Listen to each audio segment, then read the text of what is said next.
పెద్దాపూర్ గురుకుల స్కూల్లో దాదాపు 3-4 నెలల కిందనే ఇద్దరు విద్యార్థులు దుర్మరణమయ్యారు. ఒక హాస్పిటల్ పాలైపోయింది.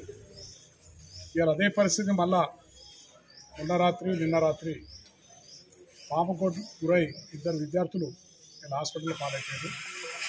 అంటే ప్రభుత్వం ఏ విధంగా ఉన్నదో ప్రజలు గమనిస్తున్నారు.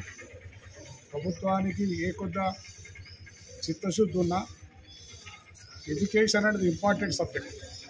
పిల్లలకు చదివేస్తేనే ఇలా దేశం బాగుపడుతుంది, రాష్ట్రం బాగుపడుతుంది అన్న ఒక మంచి ఉద్దేశంతో మాజీ ముఖ్యమంత్రి గౌరవ ముఖ్యమంత్రి కేసీఆర్ గారు ఎన్నో గురుకులాలు, అదేవిధంగా మోడల్ స్కూల్స్, ఉర్దూ మీడియం పిల్లలకు కూడా ముస్లిం స్కూల్స్ కూడా వాళ్ళకు స్కూల్స్ ఇచ్చి పిల్లలందరూ కూడా విద్యను అభ్యసించాలి, పేద విద్యార్థులు ఉచితంగా చెప్పి ఒక మంచి కాన్సెప్ట్తో ఇలా స్కూల్ పెడితే ఆ స్కూల్ను కాపాడే శక్తి లేక, ఆ స్కూళ్ళని ఏవైతుందో అక్కడ ఉండే స్కూళ్ళని చిన్న చిన్న రిపేర్లు కానటువంటి చేయలేక శక్తి లేక ఇలా మేము మోడల్ స్కూల్ కట్టిస్తాం, ఇలా చిన్న ఈ స్కూల్ కట్టిస్తామని చెప్పి 25 ఎకరాలు భూమి తీసుకుంటాం, 10 కాన్సెప్ట్స్ కూడా కట్టిస్తామని చెప్పి స్కూళ్ళు బాగా పాతగానే గుర్తున్నారు ముఖ్యమంత్రి గారు. కానీ ఒక్కనాడు కూడా ఒక పని చేసిన పాపన ఒకటి.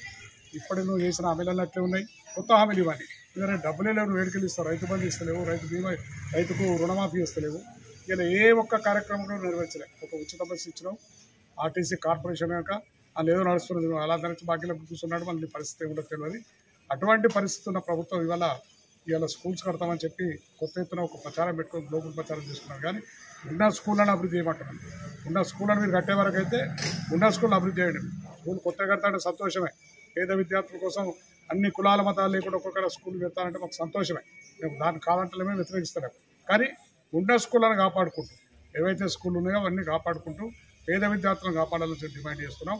మరి గౌరవ ఉప ముఖ్యమంత్రి గారు భట్టి గారు పోయినసారి వచ్చినప్పుడు 50 లక్షలు ఇస్తున్నా ఇమీడియట్గా స్కూల్కి అని చెప్పారు. 50 లక్షలు కదా, 5 లక్షలు కూడా ఇప్పటికీ డబ్బు ఇవ్వలేదు. ఇప్పటికి కూడా నాకు కాంపౌండ్ పెట్టి చేస్తాం. దాని మీద ఒకసారి జరిగింది కనుక ప్రభుత్వం జాగ్రత్తగా ఉండే విధంగా, అక్కడ ఉన్న స్టాఫ్ను జాగ్రత్తగా ఉంచే విధంగా నుంచి దాన్ని కాపాడుకోవాలి. కానీ ఇలా పిల్లలు అడుగుతున్నారు ఏమైంది బాబు అంటే దోమతెరలను కొట్టిన సార్ అవన్నీ తిరిగిపోయినాయి, తిరిగిపోతే అన్నకెళ్ళి పాములు వస్తున్నాయని చెప్పారు. చిన్న వ్యవహారం. మేము వీళ్ళు అక్కడికి పోయి ఆ దోమతెరలు ఎంతకంటే లక్షల రూపాయలు కావు, కోట్ల రూపాయలు కావు, కనీసం 10-20 రూపాయలు అయితేమో మేమైనా స్పాన్సర్ చేద్దాం, మా నాయకులందరం కలిసి స్పాన్సర్ చేసి దోమతెరలు పెట్టుదాం అనుకోకుంటే పోలీసులు అక్కడ పోకుండా అడ్డుకొని అరెస్ట్ చేసి ఇక్కడ పోలీసు స్టేషన్ కూర్చోబెట్టారు.